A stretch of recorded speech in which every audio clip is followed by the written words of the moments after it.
Alright, I'm going to talk to you guys today for the senior speech because Miss Beck makes us do it, but I'm going to talk to you about, things that I've went through in my life, people who have influenced me, and the reason I've chosen the future that I've chosen for myself, and the reason I've made sure this is what I want to do.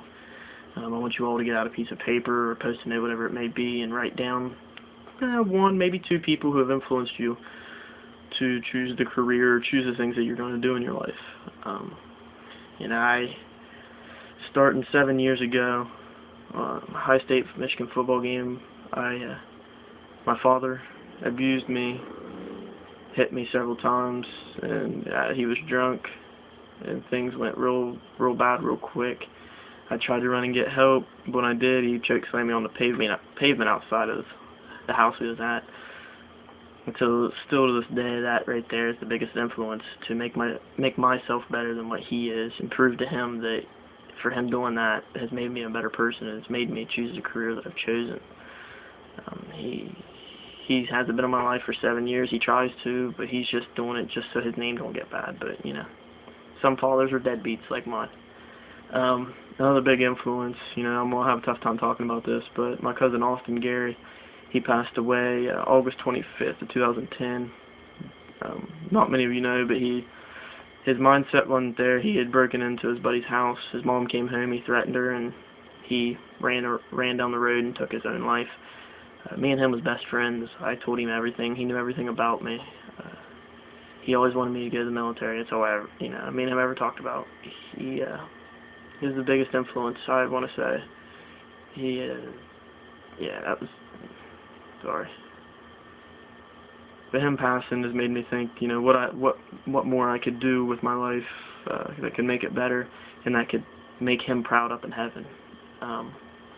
Another person that has influenced me a great deal is my grandpa Kaler, which had just passed away the 4th of last month due to some illnesses, heart failure and all that. I was at the hospital the day of his passing, which was the day we got out on spring break. I held his hand when he took his last breath and had his last heartbeat. He was a deputy at the Perry County Sheriff's Office for years and was in the National Guard.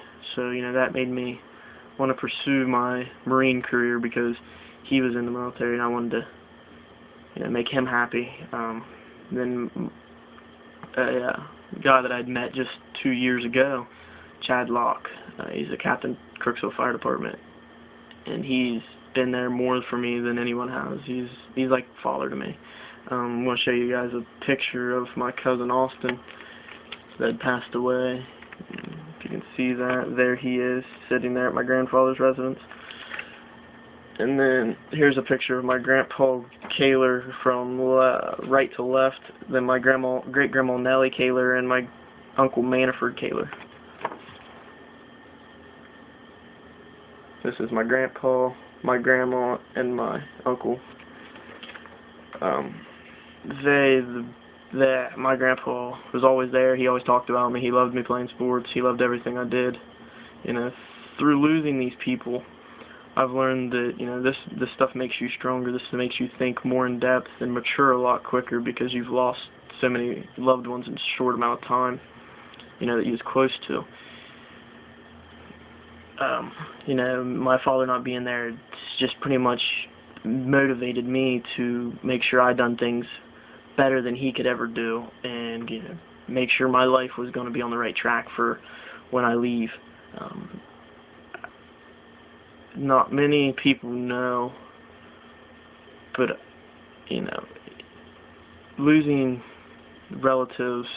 Not many, maybe not many of you guys have lost a relative that was close to you. Lost your best friend. All in all, it's a tragedy, but those things make you stronger, those things make you mature, those things, pick you up on your worst days, because you might be thinking, man, I wonder what they're thinking about right now, if they're proud of me. So, just remember that those people around you, you may not know it now, but in the future, the people that you've lost and the people that you deal with probably had a great influence on what you're doing now with your life. So, that's all I have to say. Miss Beck, this video is dumb, but I did it so I get a grade.